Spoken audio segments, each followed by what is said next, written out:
So our journey to end up at a place where we could camp off-grid anywhere we wanted has finally come to a conclusion. We have tried many different options to get ourselves off-grid as much as we possibly can, and I think we found one that's going to get us completely off the grid.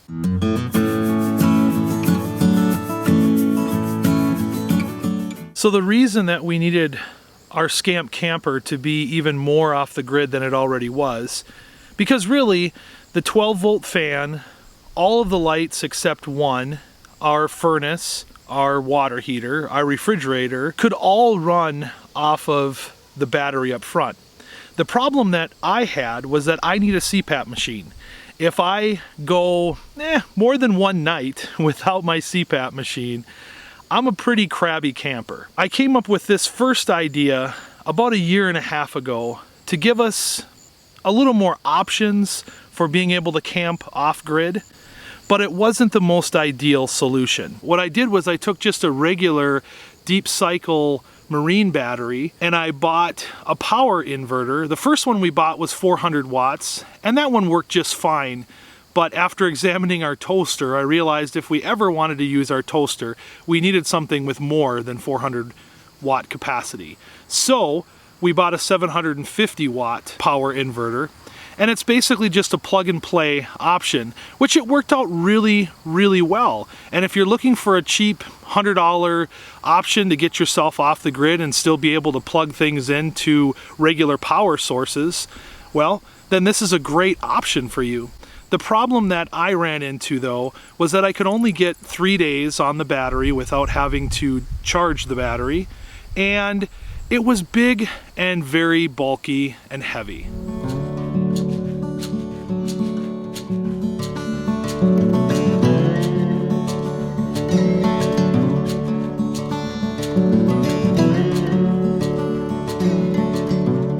So for a few of our trips boondocking, whether on some land in the middle of the woods or near a little pond in the middle of a field, that battery option worked. And it would have continued to work also. It still works to this day. But I needed something that was even simpler.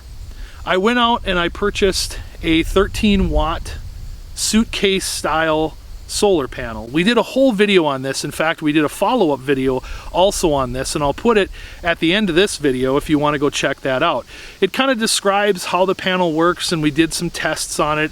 And although it just trickle charges the battery, that's really all that we need, because my CPAP machine at night does not use a whole lot of power. After having the solar panel and the battery already up front on the Scamp camper, I realized all I needed to do was really add one of those cigarette lighter style 12-volt outlets to the camper. So that's exactly what we did. Well, actually we had the Scamp dealer install it for us. It ran us about $50, which really didn't seem like an exorbitant amount of money for me, but that's what it was. 50 bucks got me the capabilities to be able to plug in a CPAP machine after I had the right cord, of course, and I could live off the grid for as long as I had sun. Now, I haven't tested yet to see how many days I can get off of the CPAP machine off this system versus having the separate battery and inverter. I know that off the separate battery and inverter, I got 3 full 8-hour nights of sleeping. I'm thinking off of this 12-volt solution, I'm gonna get closer to 5, maybe even 10 days off the grid.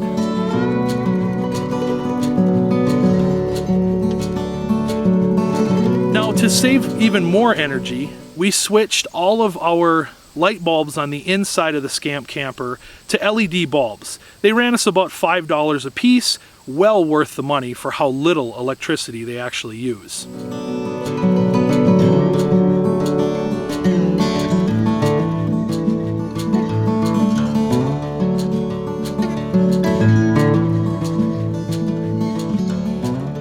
Now, the only thing that we haven't done yet that I plan on doing is purchasing some sort of a round cigarette lighter splitter so that we can plug in the CPAP machine and also be able to charge a phone or two overnight, depending on where we're parked and what sort of electronics we've been using throughout the day. So now inside of our Scamp camper, all but one light, our 12-volt fan, our furnace, our water heater, our water pump, all run off of our 12-volt system. And now that I have the 12-volt plug, I can plug basically anything from a cell phone to a laptop to my CPAP machine in, and we can go out into the middle of nowhere and survive.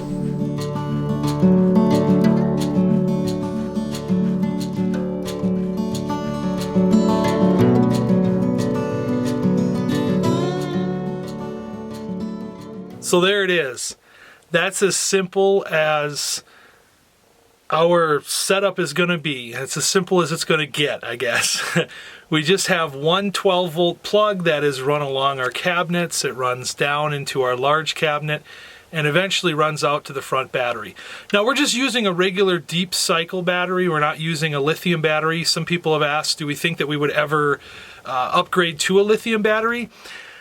Honestly, I'm not sure. I don't know if the price versus how much we're going to use it really pays for us to do that. Any decent lithium battery that I've researched out there is running between $500 to $1,000.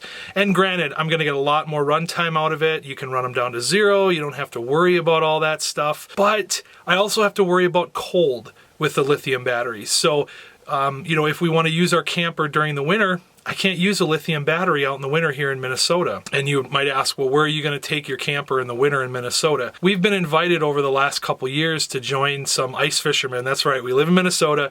Lakes here freeze solid enough for you to drive on as long as you wait long enough for the ice to get that thick. There's ice fishers and there's people who camp, just go out to visit some friends, and rather than having an ice house themselves, they just bring their camper out on the ice and set up. And they camp at night in their own camper, and they go fish in the ice house with everybody else during the day.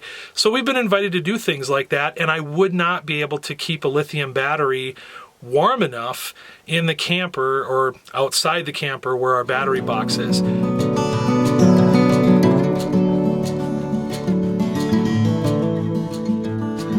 I think someday, if I was going to go with a lithium battery, I probably would put it up underneath the front bunk and figure out a way to keep it warm, or whatever.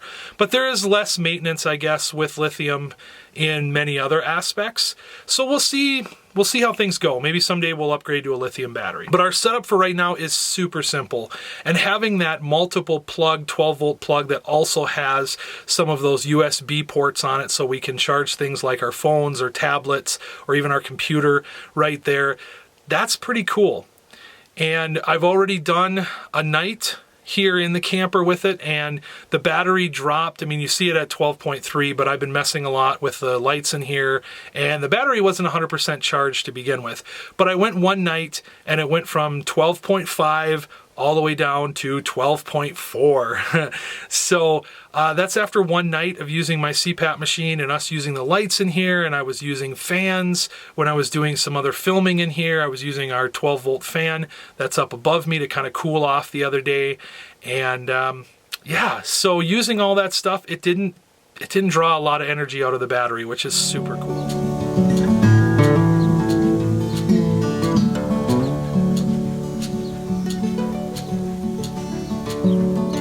So again, to run this setup, to use our 12-volt plug, to have that actually installed at the Scamp factory, and to have them install LED bulbs and have everything tied in just to our one single battery, it ran us a total of about $75. If you had to buy a separate battery, let's say your camper or your Scamp didn't have a good working battery with it, one that holds the charge well, you can spend anywhere between $60 to $150 on a regular lead acid style battery. Deep cycle marine battery is what we're actually using. You can go quite a few days with just running off 12 volt. And nowadays there are so many products that you can purchase to run off of 12 volt that I don't think we would ever have to even get a campsite again where we plug in.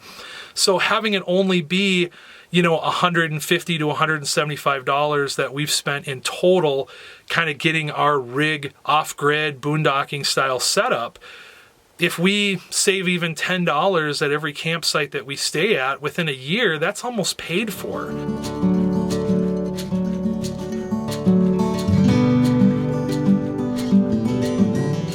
The one downfall that we do have with boondocking with the Scamp camper is that we only have one 6-gallon tank. Now, some people on newer Scamps have been adding a second tank underneath the other side of the bed, or underneath the other side of the benches, I should say, for the kitchenette area, which I think is a pretty cool idea, because your water heater holds 6 gallons and then you have 6 gallons in your water tank. And if you have 2 water tanks, you obviously can double how long you stay somewhere.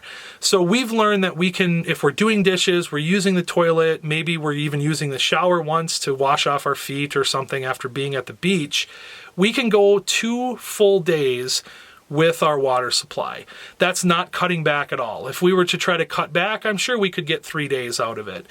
Do a little less washing of dishes and or using less water, I should say, when we're doing that. So another option that we do is we bought 2 6-gallon portable, they're the blue tanks, but they kind of look like a gas can sort of a deal, and they're 6-gallon ones, and so we can actually fill those up before we leave the house if we know we're going to be boondocking, and put them in the back of the truck and travel with water, and then we can just take the truck somewhere and go fill up. We don't have to hook up and take the whole rig somewhere to go get the tank filled back up. So I think boondocking wise, we're set up pretty well right now. I'm actually really excited to get on the road, do some more boondocking. We've only done one night since we've had this new 12-volt plug setup, and I only used my CPAP machine. But like I was saying earlier, there's so many products out there. You can get crock pots, you can get little mini ovens, you can get flat cooktops, you can get all kinds of stuff that will run off of that 12-volt power that actually comes designed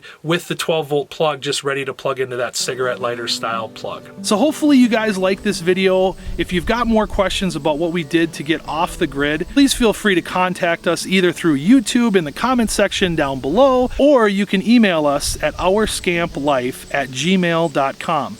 We also have a Facebook page. Check that out because we put a lot of live videos up on there, different places that we're going. Thanks guys, and until next time, God bless.